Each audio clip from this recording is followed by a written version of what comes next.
I know this day's been quite a long time coming, so why is it a film that you've been committed to tell over all these years where it might seem like it might not happen at sometimes, and here we are today? But it was easy. I mean, the way the story and these characters would connect with people as we were working on it, the way people would share their personal journeys, the happy stories, sad stories, contentious stories, but ultimately just that universal idea of wanting to be seen, and not seen because of what someone told you are or what someone else said, but seen for who you are. That just became such an important factor. We saw people react to that, and we had to do everything we could to reflect the world and to make sure we got that movie out there. And I think in some movies, they're kind of sold on, there's some queer representation here, and you look for it and you can't see it. I mean, here we get a kiss. And how important was it for you to include that? And did you face some challenges to keep it in an animated movie? The most important thing about this movie was to do it in a truthful and honest way, and to show the world that we live in, and the love that's in this world that's real, that's often very unrepresented in this world, in movies.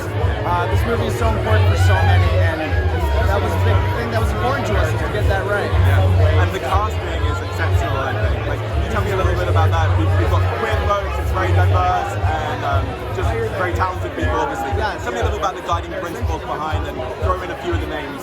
Listen, I mean, the casting of this movie, we couldn't be luckier, right? We got some of the best cast in the world. We got Chloe, we got Riz, we got Eugene, oh man, and RuPaul, Bennett. RuPaul. We had a lot of fun.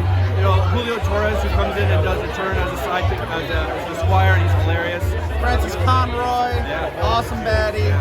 India Moore, it's an embarrassment of riches. I mean, we had so many people, and they all just helped bring this movie to life in amazing ways. And every single one of our cast has had such a good, profound heart connection to the themes of this movie.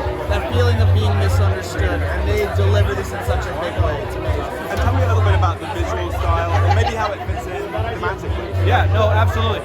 The visual style of the movie was so purposeful. I mean, the idea is a medieval future.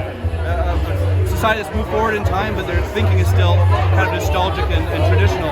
And so, doing a CGI animated movie, but making sure the look of it harkened back to the more traditional style of classic art, it felt like it was playing with those thematics. And it was also a nice nod to the graphic novel where the movie was inspired from.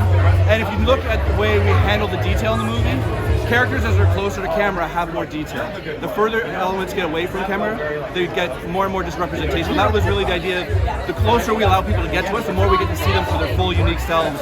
The further we push people away, all we're left with is these vague impressions that we just guess at, or we have to take other people's words for. So it really was in that thematic, and just seeing individuals who they are, getting to know them, letting them get close to you, so you can really see them for their whole selves. In what ways was ND Stevenson involved in bringing this to the screen?